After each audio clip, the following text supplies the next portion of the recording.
Welcome, this is Rachna Rawat. TV9 में आपका स्वागत है।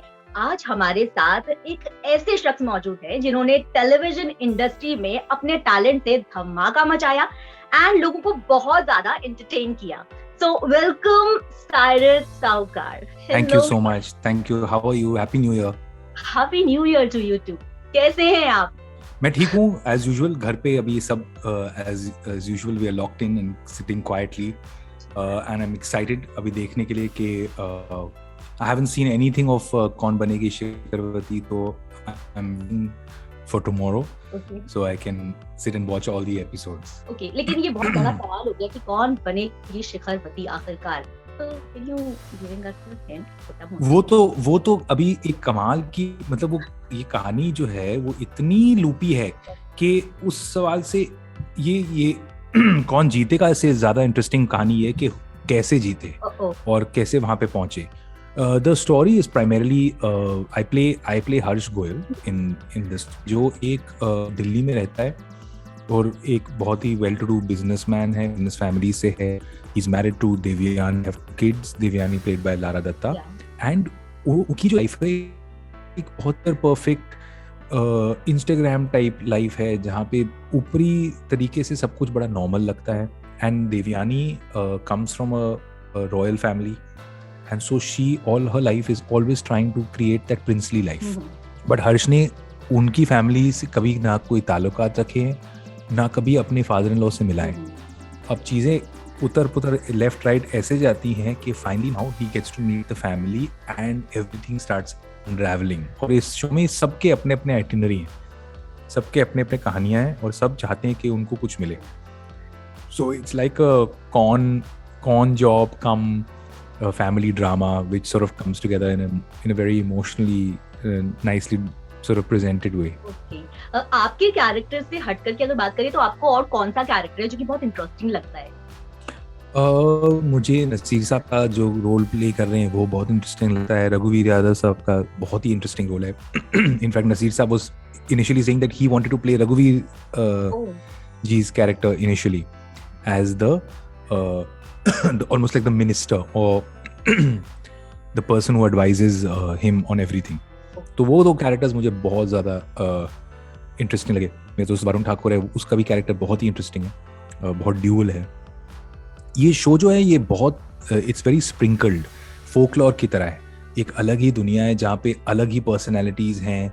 जैसे कि हम बचपन में एक कॉमिक बुक्स पढ़ते थे और वो दुनिया अलग थी. एक राजा थे, लंबी मूंछ थी, ये कहानी थी अलग. और आज भी इंडिया में ऐसे लोग हैं जो एक मॉडर्न इंडिया से बिल्कुल अलग एक लाइफ जी रहे हैं.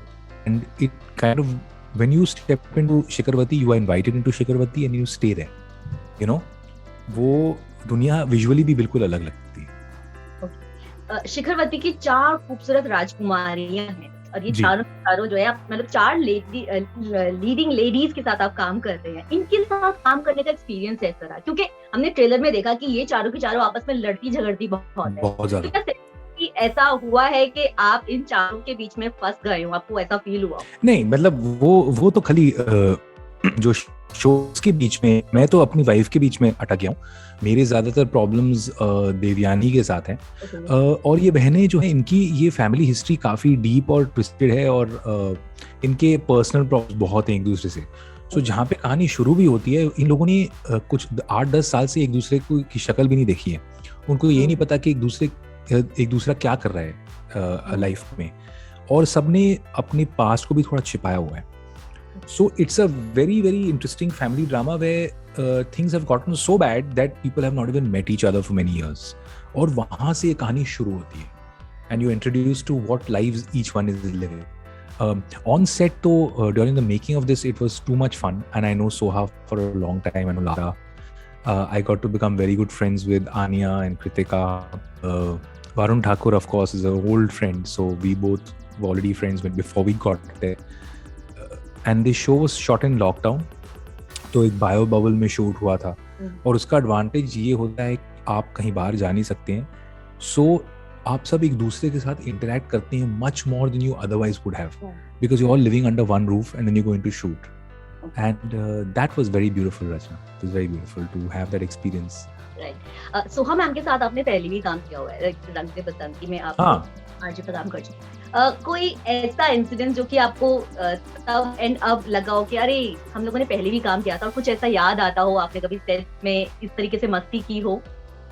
देखिए, रंग दे बसंती के दौरान मेरा कोई सीन इंडिविजुअली शॉट नहीं था सोहा के साथ। सोहा को मैं बिकॉज हम क्लोज बाय रहते हैं, बहुत सारे कॉमन फ्रेंड्स हैं। When I was in MTV, a lot of times we worked together and interviewed her, so I know her from then. But actually काम साथ करना और actually hang करना और shoot साथ करना वो इस बार ही हुआ था। And so this was a very very special experience, जो मुझे नहीं लगता कि मुझे किसी भी shoot में फिर से मिल सकता है, primarily because of the timing. ये पहला लॉकडाउन था and everybody came out of their houses after 6 months, और हम एक मंडावा पैलेस में चुपचाप रह रहे हैं। The silence of Rajasthan, the stories of everybody conversing with each other. So I had a really beautiful time like that. But Rang De Basanti की shoot जो थी वो बिल्कुल अलग थी, and none of us knew that it would be such an iconic film, you know. But I never got to really shoot with Soha. I got to hang with her and Kunal and Amir and everyone, but not really shoot with her in any scene.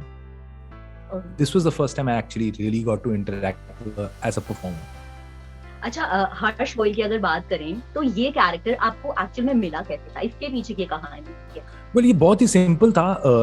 I was very lucky. मुझे बस एक phone call मिला, मैं गौरव चावला जी से बात करी, और I think सबसे पहले तो आप स्क्रिप्ट ही मांगते हैं, and then when you hear the cast, I mean, who doesn't want to work with Naseeruddin Shah or Raghuveer Yadav, and of course these incredibly talented girls and so many other beautiful people.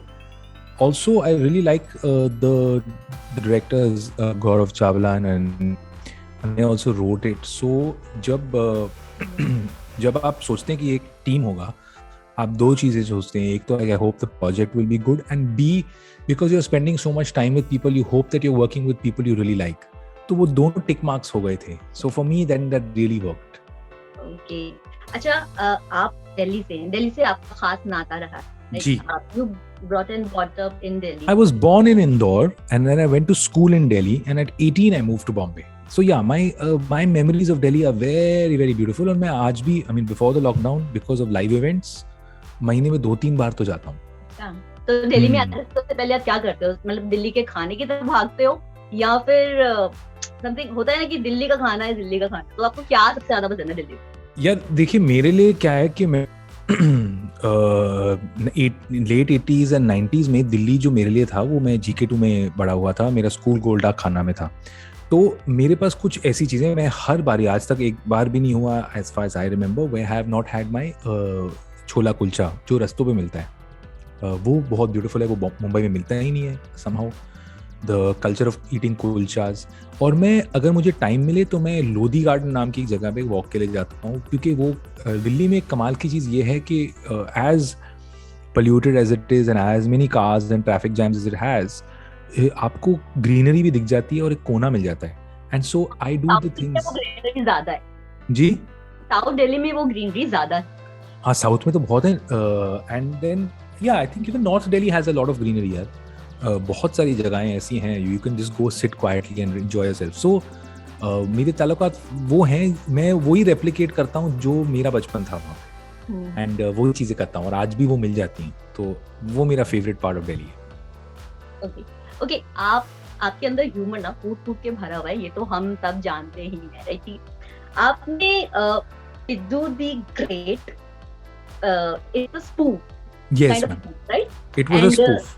मैं आपसे ये question पूछना चाहती हूँ, कभी आपको Sidhu sir ऐसे मिले नहीं है चलते फिरते, उन्होंने कभी कुछ रिएक्शन दिया हो कि भाई वाह तुम तो उससे बहुत ज्यादा हो गया था उस टाइम पे, जब मैं ये स्पूफ्स बहुत ज्यादा करता था, that's when I was actually, now तो I work more in hosting and in the acting space, but उन दिनों तो मैं खाली कॉमेडी और स्पूफ्स करता था, and we actually got into a lot of trouble with Sidhu the Great.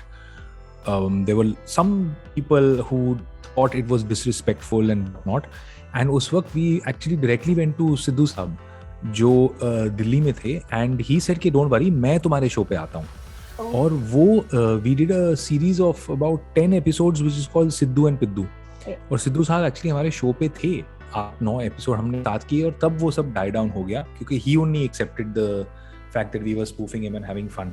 तो वो तो जानते थे इसके बारे में and he really loved it. Some people, I think 2 type के रिएक्शन होते हैं अगर आप किसी को स्पूफ करें. वन, वो करेक्ट तरीके में ले लेते हैं कि you only spoof people you really love और you are a fan of. और दूसरा है कोई अगर ऑफेंड हो जाए. मैंने दोनों पहलू देखे हैं. So with this case he was very happy. He was very happy that he was being spoofed.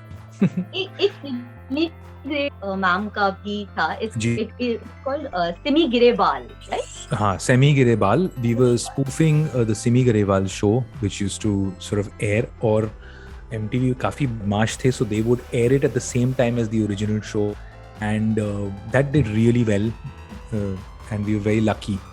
Not lucky, actually. It was a lot of fun, and we worked very hard on it also, and it just became quite a sensation at that point.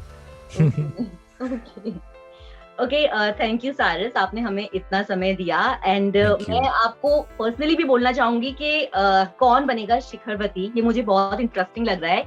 And hopefully ये सारे records तोड़ दे OTT के platform पर. I hope so. I really hope so because कि अब current माहौल देख के भी लोग घर पे ही हैं एंड इट्स अनदर वर्ल्ड. और बहुत मजा आएगा इस दुनिया में एंटर करने में. And of course everybody is invited to Shikharwati, so it will be a beautiful and quite a crazy family run and experience.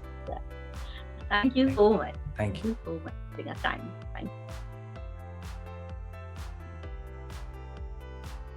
परवाह देश की, सोमवार से शुक्रवार रात 10 बजे TV9 भारतवर्ष पर.